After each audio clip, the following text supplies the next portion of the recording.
Just want to see if that's working. Oh, look, you can see him there. You can see he was active. He looked so much bigger. I can remember Mum saying he looked like an old parrot. An old what? An old parrot. Parrot! Oh, but if you'd have seen him when we did, he was an old man. Oh, right. Oh, he was. He was a really old man. Yeah, and what was he like physically then? He was still mobile, was he, or starting to slow down a bit? He was given the last rites. So this was in his late 90s? This is just before he died, Right, on the so- Tuesday. Right. Yes, he was given the last rites. It might have been Wednesday, and Father Burns, who we'd known for years, was standing in the hall talking to us when Jim came up behind him and touched him on the arm. He had a corpse at his feet because This is Father in Burns Sydney or was in... quite sure that he Right. would be dead. And then he feels something touch him, and this is this man thanking him and giving him a guinea For blessing him? Yeah, Oh, that's right. very nice. It was handy that he had his pocket money with him.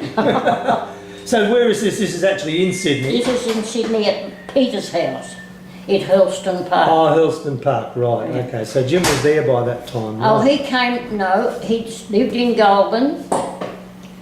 Now, I cannot remember the relatives that brought him to Sydney, but they collected him one morning. I was told this, it was... I'll be able to pick their names. I was told this yesterday, the people who brought him up, they were living with him for a Were while. they or something. Lays? Lays? That name might have been in the ancestors, might have been a maiden name, but no, that wasn't the name I was told. They brought him to Sydney on a Sunday. They took him, they went to the Pines, they called it, which is in Victoria Street, Goulburn. Right. They picked him up at something like 7 o'clock in the morning, and it was a coolish morning. I can remember everyone was upset about it because he was in an open touring car in the back seat. Yes, yes. They got to Sydney, and for some unknown reason they didn't get to Hurlston Park till after 7 o'clock at night. He was literally hypothermic. Oh God, frozen. Poor old fella. Dear, oh dear. So mother and father was most upset, he didn't even know he was coming. This is Peter, yeah. And he's fluffing around him, and mother's trying to get him warm. And I can remember he was so hungry, I can see the way he was eating now in my mind. He was just so hungry. If he'd have been able to shovel the food in, he couldn't have got it in better. Dear, oh dear. So then, that Sunday night, he had to sleep. Monday, he was interviewed by newspaper, Yes, I've seen the article. Yeah. and he was taken to see the bridge. He went to the zoo, he went to the show, and he saw the fat woman. That was his main object in life. I assume you've seen and have the article, the newspaper article that came from that? Well, that was instigated by Mum's brother, Right. Cyril. Cyril, yes, right. So then he started to deteriorate. And as I said, he was given the last rites, came out then and gave Father Burns a guinea, which seemed to be everybody got guineas. They didn't get pounds, they got guineas. Father Burns went and came back with Dr. Toomey, who was the parish priest, and Dr. Toomey and Jim sat on the bed, and Jim played him a tune on the violin. Oh, Jim was a violinist. Mm. Oh, I didn't know that. Well, I guess if you're living out in the bush, you'd be pretty lonely. You've got to have some company. The music would be great. Yeah. I often wondered how But he coped with that. He played him a tune. Now, this is the man that's going to be dead a couple of hours ago. I know, it's incredible. But he doesn't die till Friday night. Grief. Well, he's certainly He a... was quite conscious right up to the time he died. I think he just froze to death, actually. I don't think he ever got properly warmed up. Yeah, I'm just flicking down. I'm just going to go through these names and see if I can spot the name of the people that I was told were the ones who drove him to Sydney.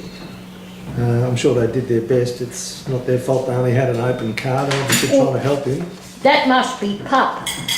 Or Well, actually, I believe Pup was later. Oh, late. This is 1916, but Oh, right, yeah, no, Mary Gleeson, who was Mary McCormick, she went and lived it in might have been the Gleasons who drove him to... No? No, Mary went and lived, she reckoned it was and mind you, she wasn't very modern either, but she reckoned it was positively archaic where he lived. Yeah, well, it Well, certainly one would have been. chair, and if the dog got the chair, well, he Yeah. stood up. And he didn't think that, he wasn't really very sociable at home. Who are these guys in the back with the top hat and the...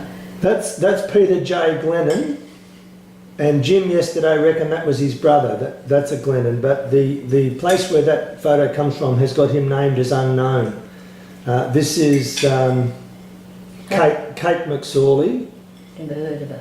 yeah, or Catherine, and she's the mother or the grandmother of this girl. This is Edna McSorley, who went on to become Edna Norris. She married a Jim Norris. But I've actually got the commentary on that photograph somewhere, which I'll make sure I get to you. And I've never heard of Clancy.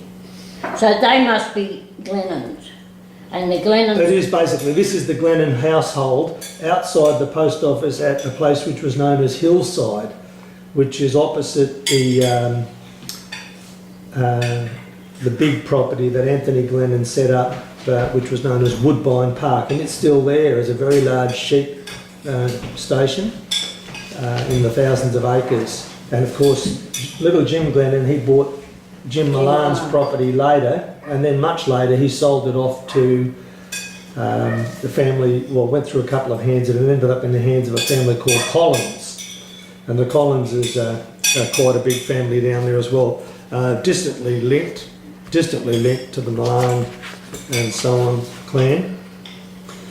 See, they got him 91. Well, I heard he played this game of cricket when he was 89. So, you see, that's where they get...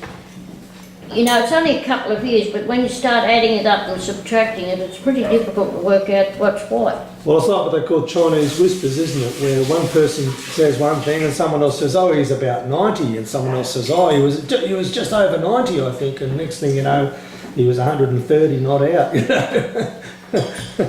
See, people do tend to want to exaggerate. that's not bad though, that playing cricket. Yeah, And he used to have a runner. yeah. I wonder why. Well- Looks like W.G. Grace. He was He does a still, bit. Right. he was still walking into Rio or running beside the sulky. He's at that stage, so really the fact that he had a runner was only just because maybe there would have been a bit too much activity. But he was still running into town when he wanted shopping.